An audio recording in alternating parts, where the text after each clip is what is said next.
नमस्कार, उज्ज्वला किचन मध्ये तुमचे स्वागत। आज मी पुऱ्या बनवायचे ना, त्यासाठी पीठ मळते। हे गव्हाचं पीठ मळून घेते, चाळून घेते। आधी हे परातीमध्ये चाळून घेते।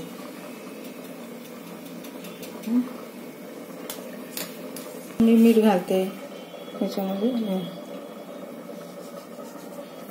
पिठामध्ये मीठ घातलं, थोडं अजून घालते। जास्त पीठ आहे ना, मीठ घातलं। आता मी हे सगळीकडे हे करून घेते, एकत्र करून घेते मीठ टाकून। आता पाणी घालते, हे जसं पाणी लागेल तसं, 1 ग्लास तर लागणार। असं पीठ मळून झालं माझं पूर्ण। आता गोळा तयार करते पिठाचा। दोन्ही हाताने गोळा तयार करायचा।